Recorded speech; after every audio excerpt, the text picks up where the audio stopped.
Good evening and welcome to ITV News. This is Friday night's calendar. Good evening. On the programme tonight. Corridor confrontation just 3 hours after Harvey Wilgoose came face to face with his 15-year-old attacker. He lay dying from a knife wound. Today, Harvey's killer was found guilty of murder. We didn't just lose Harvey, we lost part of ourselves. Our lives changed forever that day. Harvey was full of life, a warm, funny, caring boy who had a unique ability to bring people together. Living with the pain, I speak to Harvey's mother, Caroline, who told me of her family's never-ending agony. We're broken. We've got to carry on because I've got 2 other children who are heartbroken. We're never going to be happy again. Also tonight, the frightening effects of knife crime as more schools consider knife archers. A survivor of a separate school attack speaks out. Doing the job that I do, it makes me think, right, well, you know, let's get one kid to not take a knife out or to not take like a bladed article out with them, and like it sort of motivates me a little bit more to do what I'm doing. I thought I was going to die. Yeah, it was scary.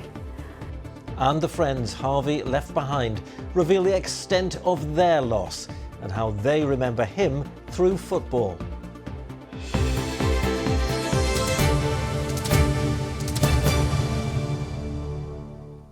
Thank you for joining us. First tonight, the spotlight on knife crime and its devastating effect on families and communities after a 6-week trial saw a 15-year-old boy found guilty of murdering Harvey Wilgoose at the school he attended with the killer. A brief moment of violence took Harvey's life. His family left wondering why and how it could have happened. Today, a jury which had been deliberating since Tuesday decided the killing was deliberate. Well, on tonight's programme, we'll be hearing from Harvey's family, who say they've been broken, and we'll be investigating how schools can be kept safer, and also hear from Harvey's football friends mourning his death. But first, let's go live to Katie Oscroft at All Saints Catholic High School in Sheffield, where Harvey died. Good evening, Katie. Now, we know for Harvey's family the last few months have been an emotional rollercoaster, and today they got the verdict they'd been hoping for. Absolutely, Lara. There was a cry of yes when the guilty verdict was read out, but that was quickly followed by tears for what happened here back in February. Let's remember, this is a school, and the killer and the victim, 2 boys, who turned over what should have been a normal day. But one of them brought a knife through these school gates. The other was stabbed to death in his lunch break. This school became a crime scene. Amelia Beckett now reports on an emotional day in Sheffield Crown Court. As Harvey Wilgoose is shoved in a school corridor, he has no idea 3 hours later his attacker would kill him in the playground, stabbing him to death in the middle of the school day. Harvey's family watched on today as the 15-year-old defendant, who's too young to name, was found guilty of his murder. On the 3rd of February, we didn't just lose Harvey, we lost part of ourselves. Our lives changed forever that day. Harvey was full of life, a warm, funny, caring boy who had a unique ability to bring people together. His presence lit up every room. He made people feel seen, heard and valued. On the day Harvey was killed, he'd found the courage to go into school, rarely attending because of fears of weapons on site. Fears which became reality. His killer arriving at school that morning with a 13-centimetre hunting knife, which he would later use to stab Harvey through the heart. This trial has been a heartbreaking reminder of the devastation knife crime causes in our communities. It tears lives and families apart, and that has never been more evident than in this tragic case. Tonight, one boy's family will be spending another night grieving the unimaginable loss of their beloved son, while another boy's family will be living with the reality of their son faces a life sentence behind bars for murder.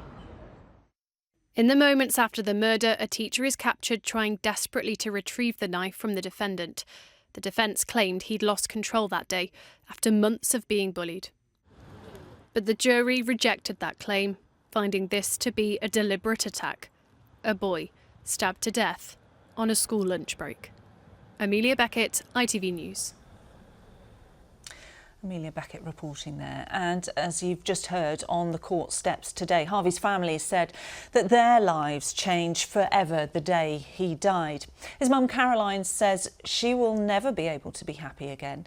However, she also says that Harvey's death should not be in vain and that she will be stepping up her campaign for knife arches in schools. She also wants more to be done to help youngsters who avoid attending lessons. Between September and the day of his death in February, Harvey had only spent 20 days in school. Well, I've been speaking to Caroline Wilgoose. Caroline, thanks for talking to us. I know the last few months have been a complete roller coaster. Take us back to the day it happened. A normal day for you and the family, and then suddenly things change. My phone would go in and it was Mark's mum, and she says, Sophie's trying to get in touch with you, something serious has happened to Harvey. So I rung Mark up and I said, something's happened to Harvey, and he said, he was just screaming down the phone, he's been stabbed, it's serious. So I was like, what? And then as he's come off phone, a police car came on front and they said, you need to come with us, something's happened to Harvey. They said, oh, we're going to Northern General, they put blue lights on. And like halfway there, they got a phone call and they said, we're going to Children's now, turn blue lights off and go at normal pace. And we got to Children's and there were all these people waiting outside and they shoved us into this room. Said we're just waiting for Sophie and Mark to get here. And as they ran in, I picked my phone up and somebody had put R.I.P. Harvey. And I said, and then these two ladies came in and I said, someone's just put R.I.P. Harvey, and they said, he's passed away. And I just was screaming. And then they said, you can stay here, but he probably won't be here for a long time because it's a crime scene. And then we'll probably just take him to chapel arrest. And I was like, I saw him this morning, are you talking to me about taking him to chapel arrest? It was just unreal. We didn't go and see him until the next day, which was just horrific. Nobody wants to see their child like that. I dream about him, and I wake up and I think everything's all right for a split second, and then it hits you that he's not here anymore. Were you aware, Caroline, of a knife problem at the school? No. The only time I ever heard anything was when it was the first lockdown, and Harvey said, I said to him, I went into his bedroom and said, your school's in lockdown, and he said, yeah, because someone's got a weapon in there for me. But I always used to think, oh, you know, he's bigging himself up. And he sent Mark a message, Dad, this is why I don't go to school, because children have knives in schools. I know that there was a teacher with him, wasn't he, when he sadly passed away? Yeah. And you've met that teacher since? He was a witness, so I knew that he'd were really upset. And I've said, can I go and see him? And they put us in this room. Oh, I've never seen a man so upset, distressed. Mark didn't get hold of him. He was just... And he couldn't get his words out because he wanted to tell me that he held him as he passed. But I never want to see anybody like that again because he was broken. How's he going to get over this? Obviously, you've sat through the trial. What are your thoughts on the person responsible for Harvey's death? Funnily enough, I haven't really got any feelings for him. It might come. I'm more annoyed with the school because there were so many flags, so many warnings. I haven't really got any feelings for him. I want him to go away. I want him to be locked up for a long time. But as yet, I ain't got any feelings for him. What has Harvey's death done to your family? We're broken. We're never going to be happy again, we know that. We've got to carry on because I've got 2 other children who are heartbroken. We're never going to be happy again. We've just got to live with this. Where do you get your strength? I don't know. I feel like he's with me, and I feel like I could go at any time, but I feel like he's saying, not yet, not yet. You need to do this, you need to do school avoidance. Because I understand that now. Knife archers, there are kids carrying knives in schools. Children are going to school scared, knowing that there's knives. Harvey knew on that Wednesday there were a knife in that school. And he knew on that day because he said to the teacher, the way that he's moving is though he's got a knife on him. Nothing were done. We've got to educate people of the devastation that it's brought to all these teachers that were there, all those children that was there, to my family, to his friends who didn't go to that school. They're devastated. And how important is it to you to think of that last conversation you had with him when he said he loved you, rather than it being an argument about going to school or not? Yeah. It was as though, to me, it was as though he knew the way he said, shut the door behind me, I love you, Mum. But he always ended up with that, love you, Mum, love your Nan, love your Grandad. Thank you for talking to us, Caroline. Thank you. Thank you. And it goes without saying, doesn't it, that we're very grateful to Caroline Wilgoose for talking to us, and our thoughts are with her and the rest of the family. Yes, indeed. Well, Harvey's school released a statement today describing him as a much loved, positive and outgoing pupil. They added that they understand Harvey's death gives rise to a number of questions from his family and others, and they went on to say that now that the trial has finished, a number of investigations aimed at addressing and answering these questions will be able to proceed. We will engage fully and openly with them to help ensure that every angle is considered and no key questions are left unresolved. Well, we've just seen the devastating impact that violence in schools and knife crime in particular inflicts on ordinary families. Worryingly, though, the situation only seems to be getting worse, and we should warn you that there are distressing images from the very start of our next piece, which you may find upsetting. In South Yorkshire, a knife or a weapon like it is found in a school every 10 days, and assaults on school grounds are up by almost 50% over the last 5 years. More and more schools are buying knife arches to try to keep their students safe. Ben Bason's been speaking to a youth worker who escaped with minor injuries after she was attacked by a teenager armed with a weapon. The young man walked down the driveway and he sort of walked in, approached the desk, asked for somebody who wasn't at the school at the time, and that sort of, I think, threw him off. I've never experienced anything like it before. It was a normal Wednesday morning at a Sheffield secondary school, which turned into a scene of terrifying violence. Last May, 17-year-old Lewis Malotte entered Burley Academy with a shard of glass concealed in his sleeve and used it to launch a frenzied attack on students. Molly Bulmer is a youth mentor at Sheffield Wednesday's community programme who was visiting the school at the time. She tried to restrain the teenager and ended up being attacked herself. It was just a bit of a fight or flight response. I was just trying to get him out of the school, basically, out of the school grounds, like through speaking to him, like trying to guide him back towards the car park kind of thing through the doors. When he turned on you with that shard of glass, what was that like?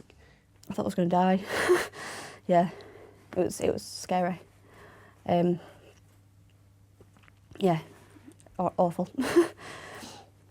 Molly escaped with minor injuries and managed to calm Malotte down while the police arrived, but it could have ended very differently. All 3 of us that were attacked could have been killed essentially. I think the fact that he brought a shard of broken glass as opposed to, something like a knife was what saved us. Last August, Lewis Malott was convicted of 5 charges, including 3 counts of attempting to cause grievous bodily harm. He was handed a 10-year sentence. But the incident comes in the context of rising violence in our schools. We can reveal that there have been more than 200 bladed articles found in South Yorkshire schools since 2018. That's an average of once every 10 days. And assaults are on the rise. There were more than 700 last year alone, a 45% increase from 5 years ago. It's something that's worrying teaching unions. We've dealt with cases where members have been bitten by primary school children and hit in the most extreme environment where a pupil is outrageously violent. We've got teachers who are scared of coming into school, and that should not be the case. The parents of Harvey Wilgoose think metal detectors known as knife archers should be part of the solution to knife crime in schools. This is the RISC P1 portable knife arch. It is the most widely used knife arch in schools today in the UK. Coming through, you can see that it has independent detection zones. RISC metal detectors are one of the UK's leading suppliers of knife archers. They say more and more schools are ordering them. We've seen our school business double, and I think we're probably going to triple it by the end of this year. Currently, schools are our largest customer. In previous years, it's been police and security companies. Now we're definitely moving into schools dominating this field. So we're dealing with an uptick in violence within the youth of our country, and I think that's one of the big reasons that's driving this. Well, this delivery of 5 knife archers is packed up, ready to be delivered to a school today. Clearly, more and more schools are feeling like they need to invest in this kind of security to keep their students safe. But it's a controversial idea. Not everyone, parents, students, teachers, will be comfortable having one of these at the school gates. For many, addressing the behaviour of students must form a key part of the solution to rising violence. Back at Sheffield Wednesday, Molly works with the kinds of children who may be at risk of turning to crime.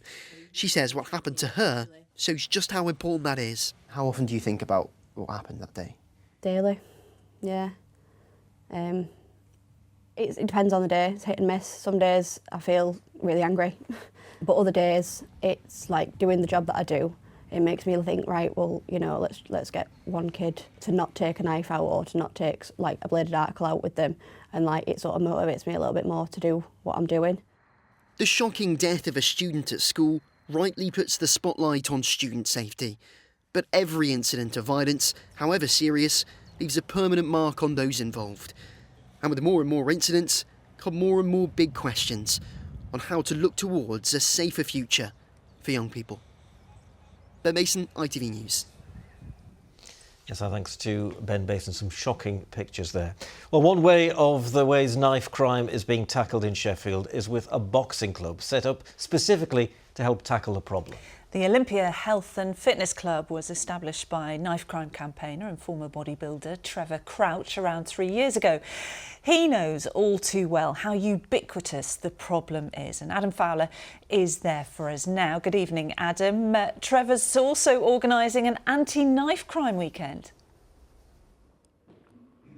He certainly is, and we'll hear more about that in a moment. This gym works with around 200 young people at any given time. The youngest member, just 11 years old, and it helps them all the way through to adulthood with help getting into education and employment. And Trevor joins me now. Trevor, you know all too well how prevalent knife crime is, don't you? As I said to you before, it's a pandemic. You know, it's going to get worse because the government seems to have lost control. Yeah. And tell us about some of the work that you do here to tackle knife crime. Right, we get them in the gym and we, work with them, getting them into sports, sport and activity. We do boxing, weight training, as you can see. We've got a games room, so we play pool, table tennis, stuff like that. It's easy to get hold of a knife, isn't it? That's the shame. You see, I sit down with these young people every day, and the reason why they carry knives is because they're scared, And the ones who normally stab people are the ones that are scared. That's the feedback I'm getting from young people. And you've got an anti-knife crime weekend coming up. Tell us a bit about that. Yeah, I mean, the anti-knife crime weekend in Sheffield on the 16th and 17th of August is about getting young people off the streets and getting them back into sporting activity. Similar to the hub what we've got at the Olympia, so that's what it's all about. So we've got like, a play. where somebody gets stabbed. We've got, boxing exhibition, bodybuilding show, and we're actually coaching some of the young people, even in the gym. Like one young man used to be in a gang. He's actually doing his first bodybuilding show, and he's really excited about it. And also he's got a job now, he's working. And then we've got a number of other young kids as well, that are in exclusion centres. And we're coaching and training them for a boxing exhibition. So they're really excited about that. And it's on the 16th and 17th of August. It's kicking off on the 16th at the Hope Centre and at the 17th at the Niagara Centre. It's going to be good. It's going to be a really good weekend, so check it out. There you go. Thank you very much, Trevor, for your time. It's a problem that's all too prominent, but at least there are people here like Trevor doing their best to change things for the better. Absolutely. Thank you very much, Adam Fowler. Well, clearly, those in the community where Harvey Wilgoose grew up are doing their very best to educate children and to try to stem what is a national problem of knife crime. But as the issue is debated at the highest level, families are left to mourn the senseless loss of a loved one. Harvey's sister Sophie spoke earlier about how his death had not just affected them, but the ripple effect had left many people traumatised. Well, let's go back to Katie Oscroft in Sheffield. And Katie, you've met some of Harvey's friends, haven't you? Clearly devastated by his death. Yes, they were, Lara. I went to a training session of a junior football club where Harvey used to play, and it was clear that everyone had been knocked sideways by what happened. There was a lot of affection for Harvey. And I spoke to coaches who said they normally turn up and talk about footballing skills, and then this happened. And suddenly they had to step up and deal with something they had never encountered before, and it affected children and adults alike. Bayton Magpies have always played for the team, never more so than when Harvey Wilgoose, one of their own, was killed. The repercussions that it had throughout the club and out through the local schools was one of fear, I think, one of sort of kids being scared of going into school and realising it could happen. What were the kids all saying to you? What sort of questions were they asking? It was like, why are they? Why are they? What's happening? Why are we doing this? Why is this happening? Are we safe at school? Are we safe at football? What do we have to do different? Asking really mature questions that are beyond their years that they shouldn't really be thinking about. Let's go. I was just crying most of the time. I couldn't stop thinking about it. Jaden was one of the children most affected. He was close to Harvey. A few days before he died, we was planning to meet up, play some football. We just talked about what teams we support and everything, because obviously we supported opposite teams. So he was a United fan, I was a Wednesday fan, so we just kept on arguing and see what team's better and everything. We talked a few days before he passed away. How did you find out? I had a radio on in my house, and obviously it was all over the news. I messaged his mum, see if it were true, and then she said it was true and everything. When Caden's family heard that a boy had been stabbed, they were worried. My mum said to me, promised me that you're not involved with things like that. My dad, he'd friend me, said, did you know him? And we were close to him, said, yeah, all right with him. And he was a bit shaky, because he was thinking that could have been me. I can't imagine what I feel like. Sam coached Harvey in a younger age group. When we were kids, I'm 39. I had youth clubs, there were two nights a week. I lived at Shire Green. Not greatest of areas, but it was safe. We didn't go out with knives when we were kids, we didn't have any threat. I didn't think I'd ever have this to deal with. Do you think it's changed the kids? I think a little bit, yeah. Definitely changed Archie a little bit. I think it's made him realise that things can change very quickly. And it's not just on the TV, is it? It's real life. Yeah. Their children and their teammates have had to grow up quickly to deal with missing Harvey and the way he died. Katie Oscroft, ITV News.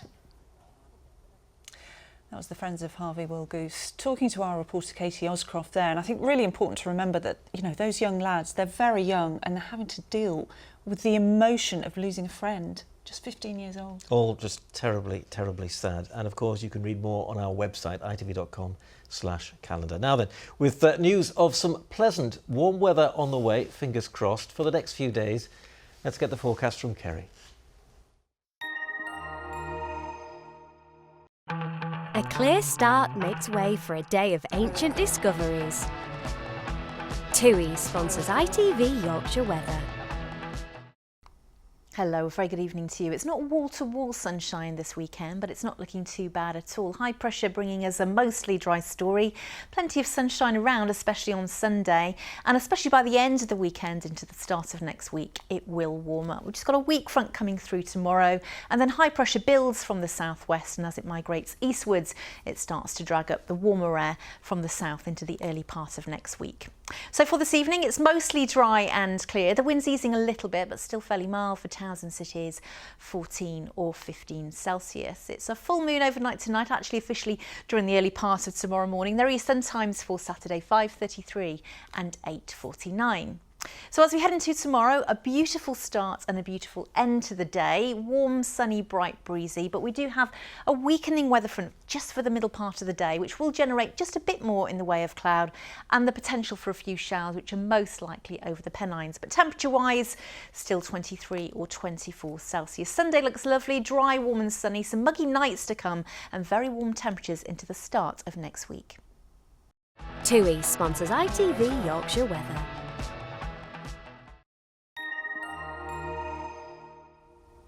Well, thank you very much, Kerry.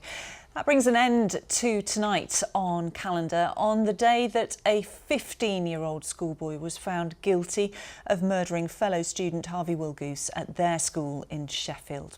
Tonight, that 15-year-old boy will go to sleep knowing that his life has changed forever. His bedroom at home now empty, and the bedroom of Harvey Wilgoose at his family home is also empty. Empty of a much-loved teenage boy who, in his sister's own words, had a unique ability to bring people together. Let's hope we can all learn lessons from the harm that can be done with a knife. From all of us here on Calendar, a very good night.